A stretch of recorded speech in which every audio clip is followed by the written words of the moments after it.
we're back for another room tour. Oops, baliktad. So I'm here at Pontefino in Batangas. So I think I was here for Rain and John's wedding. So pasok tayo. Medyo mahirap ako saan. But yeah, so here's the room.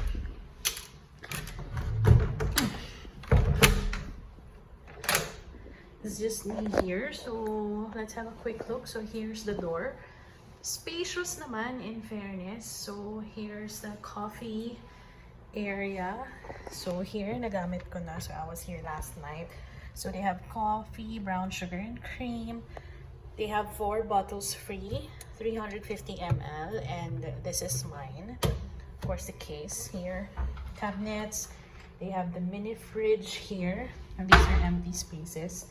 So they have a couch here and study area, or if you want to do makeup here or whatnot. This is the Puntong Batangan. So apparently these are the words used by our Batangueños. So yun. They have the massage if you want. Introductory offer at 1.5 for an hour and 15 minutes. And that is me. I'm actually ready to go. I'm just waiting for Rain and John.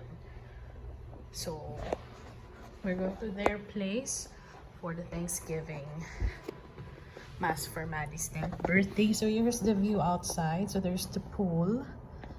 The gym is right there, I think. So I think the wedding of Rain and John was held here.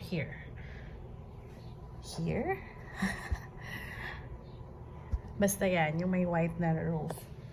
Okay, and here's the bed. Actually, it's twin beds. So I requested for a large bed only, but I don't think it's granted.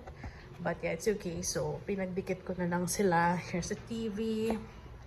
Air conditioning. So another window. So binuksan ko lang for natural light. So yan. So okay, spacious naman. And here comes the CR. So pagpasok mo pala makita mo yung sink agad. And of course here pwede mo ilagay yung mga towel, mga damit mo and all that. So they don't have a cabinet. So eto na yon. Ito yung magsisilbing cabinet. So pwede mo ipatong dyan and all. Slippers, bedroom slippers. So, ayan. Ang free nila is shampoo, kaso nagamit ko na. So, toothbrush and soap. So, that's it. And, of course, yung towel nila dalawa. So, wala yung maliit na towel. So, ito yung ginamit ko. And, ito yung pangbigo. Of course, this is a bath mat. And, toilet. They have bidet. They have bathtub, actually. So, ayan siya. Okay naman, hot and cold shower yan. So, carry. So, hot. There's the camera. Hot, cold. Yan, timpla-timplahin mo lang. So, of course, may trash bin dyan. Nandiyan na lahat ng basura ko. Tada! So, there. So, ayun naman. Okay naman. Super spacious. I like it. So, I think this can accommodate 4 pa nga eh.